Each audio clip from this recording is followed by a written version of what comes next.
Look at the skyline of modern Ho Chi Minh City.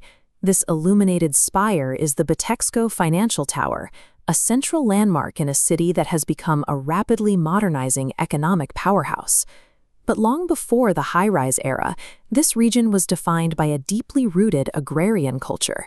According to local myth, the population descends from a dragon lord and a mountain fairy, a legacy of sophistication captured in the geometric patterns of this ancient Dongsan bronze drum. This topographical map shows why that culture faced constant pressure.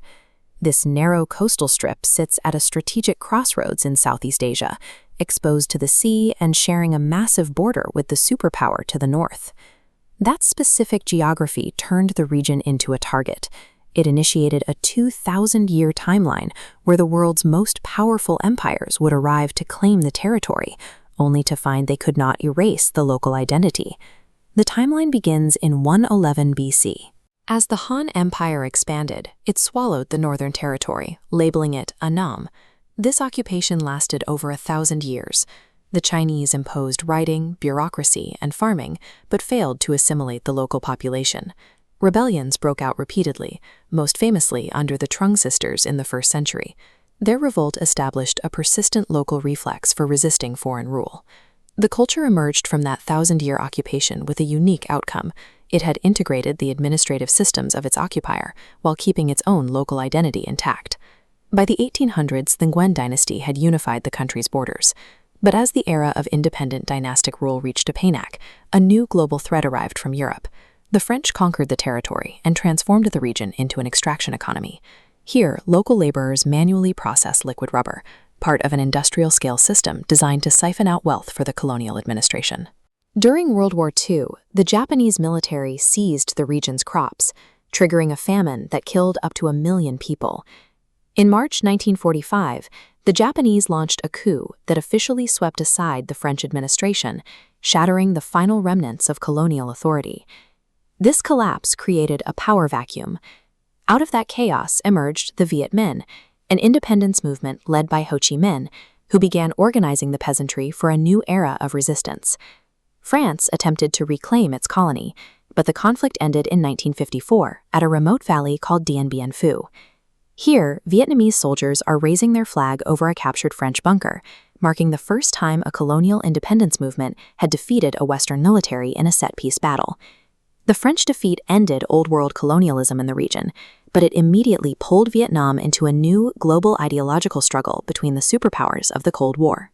The 1954 Geneva Accords split the nation at the 17th parallel, creating a communist North and a US-backed South. To prevent a communist victory, the United States intervened directly. You can see the scale of that commitment here, with columns of heavily equipped American soldiers boarding transport trucks for deployment into the South. The Americans utilized massive conventional firepower, including napalm and Agent Orange. The North countered with a decentralized network of jungle supply routes known as the Ho Chi Minh Trail. The 1968 Tet Offensive proved the war was far from over, causing public support to collapse. Look at the protesters in this street scene.